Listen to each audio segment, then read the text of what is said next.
we went to lunch one day, and I said, guys, I was the only one who's not a psychologist. I said, guys, I have a question for you, a serious question. I said, not a single day goes by that I don't get emails from people who say that the CIA planted a chip in their brain, or the CIA is communicating with them through a filling in their tooth, or the CIA is beaming waves at their head. I get that a lot. And a couple of them started to laugh. And I said, why is that so funny? And one of them said, this is the most common entry-level mental illness that we diagnose.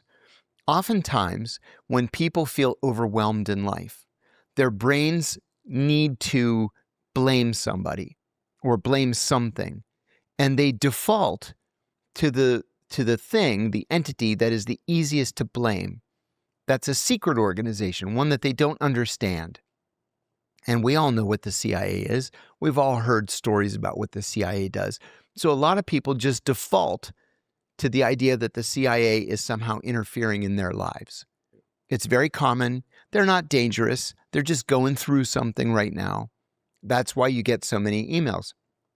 But then I got an email from a woman. She was the wife of a foreign ambassador in the United States. And she said she wanted to hire me because she believed she was under electronic surveillance. Well, I wrote this book called The CIA Insider's Guide to Surveillance and Surveillance Detection. I was a surveillance instructor at the CIA. I said, okay, great. This is what I'll charge you. Let's meet and we'll figure out if you're under surveillance.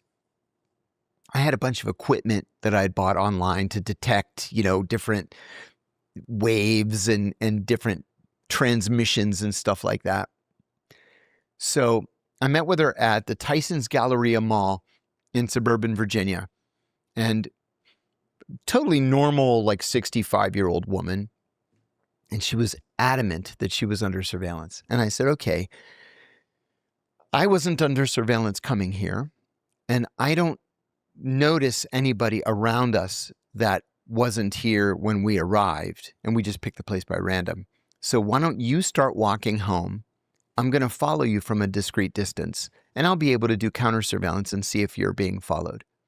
So I let her get pretty far ahead of me, and she wasn't being followed. So I go up to her apartment and knock on the door. I open the door, and literally the entire apartment, floor, walls, ceiling, is covered in aluminum foil. And I go, what is this? I knew exactly what it was. And she's like, it's to reflect the waves. And I was like, fuck, she's insane. And then she would call me in the middle of the night and say, they're beaming the waves at me. My brain feels like it's going to explode. And I'm like, those aren't waves. Those are your neighbors put Christmas lights on their balcony. It's just Christmas lights. They're spying on me. They don't care about you. They're not spying on you.